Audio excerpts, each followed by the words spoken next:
l'occurrence, en ce moment, je suis en train de lire Instinct de Sarah Marquis. Donc voilà la couverture.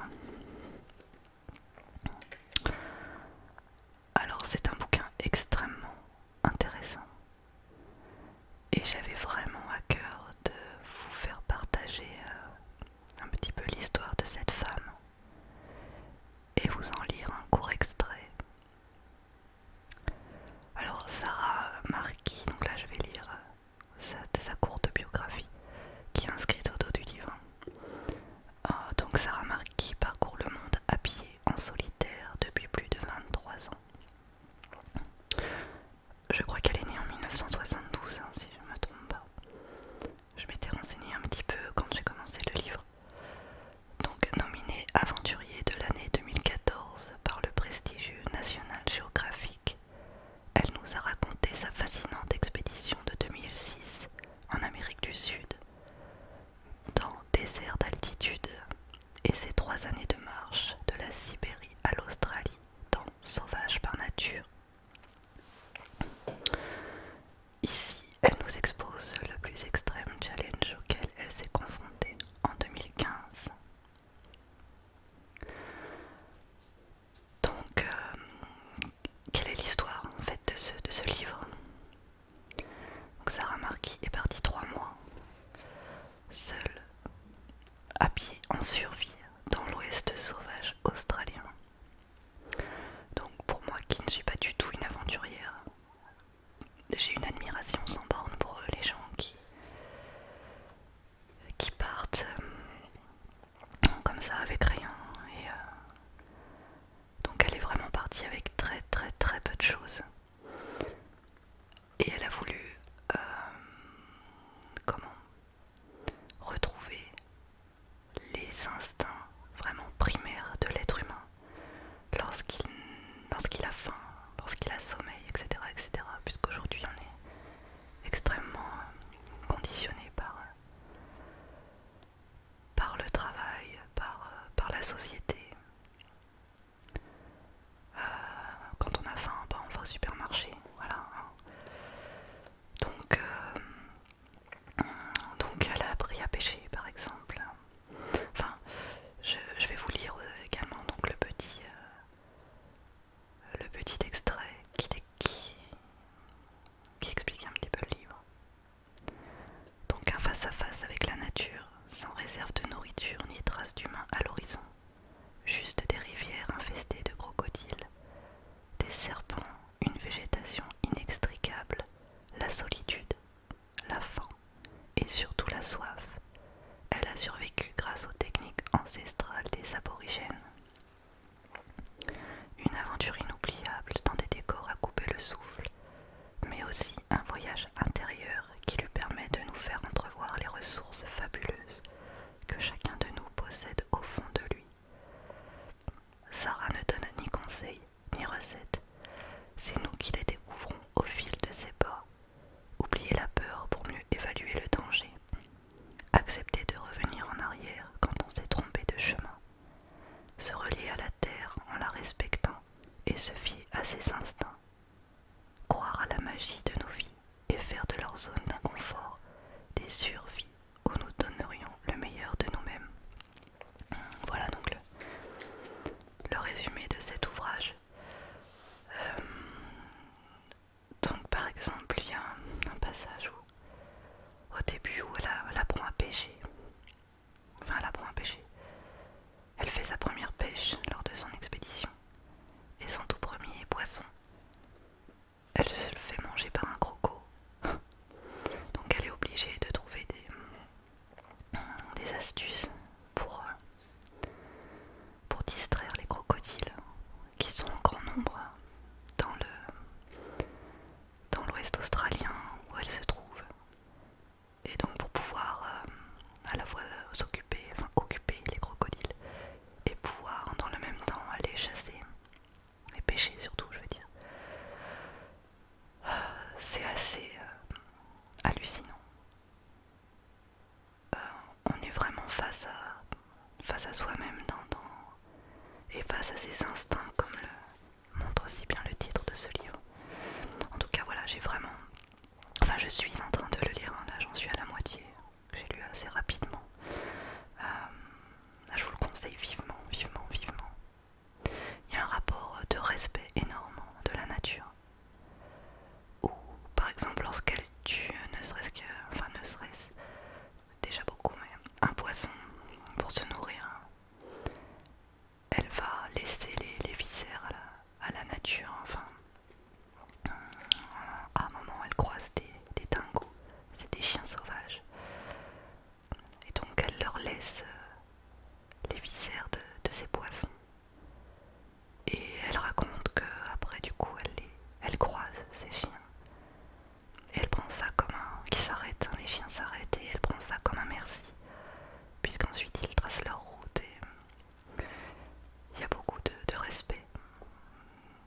respect, je suis admiratif de son parcours. Donc je vais vous lire un extrait que j'ai choisi sur un arbre. En fait, elle tombe sur un arbre gorgé de fruits. Mais au vu du peu de... Elle ne voit pas d'oiseaux qui viennent manger les baies, etc. Donc elle hésite fortement à manger les baies de cet arbre puisqu'elle ne sait pas au départ ce que c'est. Et j'ai trouvé très intéressant. Elle donne des astuces de comment justement tester un fruit. Enfin, je vais vous lire donc. C'est l'arbre à quinine. Je dois commencer à chercher de la nourriture. Maintenant. J'avance, un pas après l'autre. Mon sac est lourd et mes pieds se montrent indécis sur ce terrain chaotique. Je leur prête toute mon attention parce que je ne vois pas où je les mets. Les herbes denses cachant des rochers instables ou des cailloux qui surprennent mes chevilles à plusieurs reprises. Je m'arrête en haut de la crête qui surplombe l'eau. Rien ne bouge la vue et je découvre un paysage stupéfiant. J'ai l'impression d'être le seul humain à des centaines de kilomètres à la ronde. Ma pensée va directement aux aborigènes. Où êtes-vous ? Me demandai-je avec une certaine tristesse. Je vous imagine ici. Je balaye du regard ce spectacle de beauté sauvage.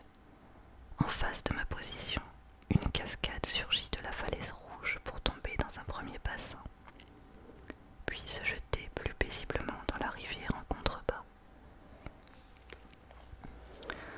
Un groupe de cacatoès blancs s'envole dans un brouhaha digne d'une cour d'école à l'heure de la récréation. Puis il survole les hauts branchages de quelques anciens et majestueux eucalyptus avant d'atterrir à l'endroit même d'où ils ont décollé. La rivière large et bleu roi, me fascine. Je regarde cette scène qui semble extraite d'une peinture et pourtant tout y est réel et en mouvement. Je repère un arbre de 2 mètres de haut environ, avec des feuilles grasses couleur vert bouteille et très luisantes. De loin, j'arrive à voir des taches rouge-orange. Je m'approche. Je n'en crois pas mes yeux. Cet arbre est plein de fruits de la taille d'une grosse cerise et ses branches ploient sous la charge. Cela m'intrigue. Je détache un fruit, le hume, tâte sa peau qui n'est ni douce ni lisse, mais subtilement granuleuse. Ce qui suscite ma curiosité, c'est cette finesse de peau presque translucide. Je roule le fruit entre mon index et mon pouce machinalement, comme je le fais toujours, comme si j'attendais quelque chose ou qu'il commence à me parler. Je le tourne et le retourne, mais il ne me dit rien. Je ne le connais pas. Je finis par faire le tour de l'arbre songeuse en regardant attentivement par terre, en quête d'un indice. Je remarque qu'il n'y a aucune trace au sol d'un festin quelconque, ni trace visible d'animaux qui seraient venus se servir de ce fruit, et encore moins d'oiseaux qui en auraient fait leur repas. Je trouve cela très singulier en pensant à la quantité de fruits mûrs sur l'arbre. Cette situation sonne faux, quelque chose n'est pas juste.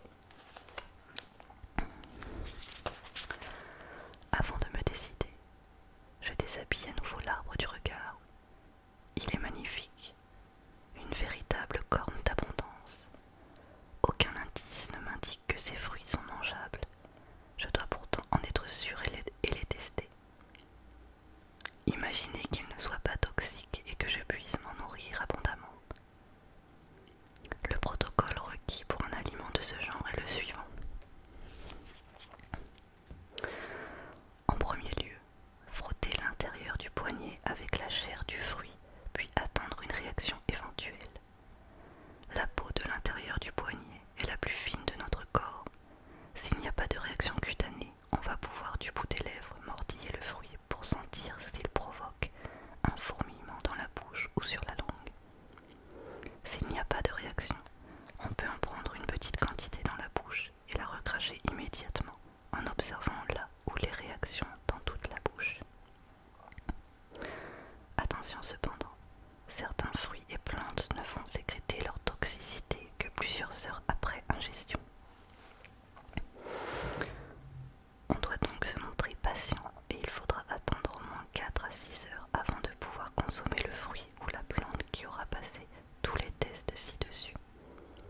imagine aisément ce fruit sur les étalages des marchés délicatesses du Japon, vu sa fragilité esthétique.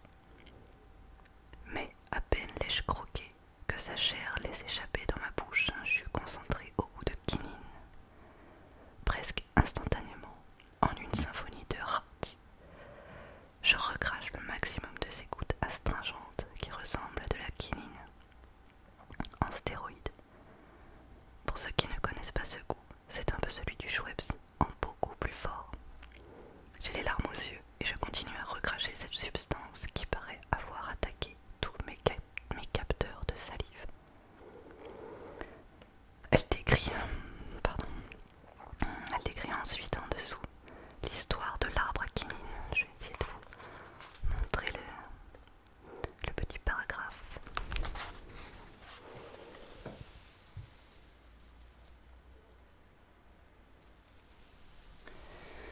Ce qui est très intéressant, que j'aime beaucoup, c'est que justement, donc là elle ne connaissait pas cet arbre, donc elle explique un petit peu comment elle a essayé de tester les fruits de cet arbre, et ensuite donc elle nous donne une explication plus généraliste de la chose en question. Donc l'histoire de l'arbre à quinine, elle indique que je la cherchais et la découvrirai à mon retour d'expédition. Son nom est Pétalostigma pubescens, aussi appelé arbre à quinine. Apparemment les émeux l'aiment bien et gobent les fruits entiers, les baies ressortant intactes dans leurs excréments des kilomètres plus loin. Les fruits de l'arbre à quinine ont un élaosome pour attirer les fourmis.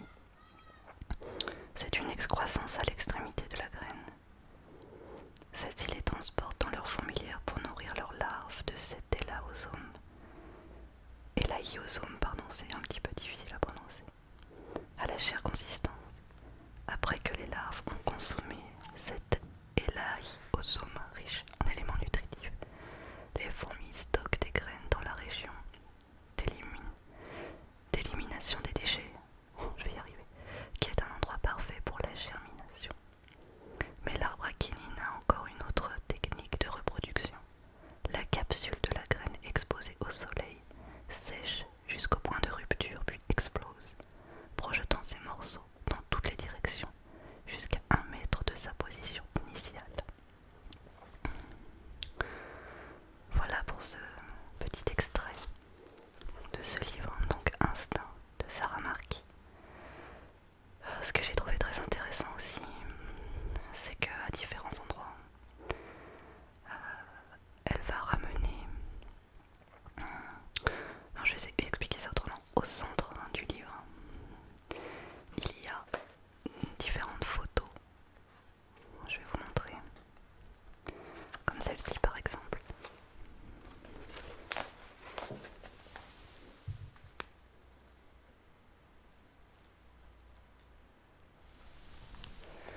Ces photos sont numérotées et donc à certains moments du livre elle explique quelle graine elle va manger, comme la graine de quinoa, des figues qu'elle va trouver. Ah oui, elle se fait souvent des galettes. Là elle montre aussi une plante aquatique. Il y a aussi une photo d'elle en l'occurrence. On voit avec sa petite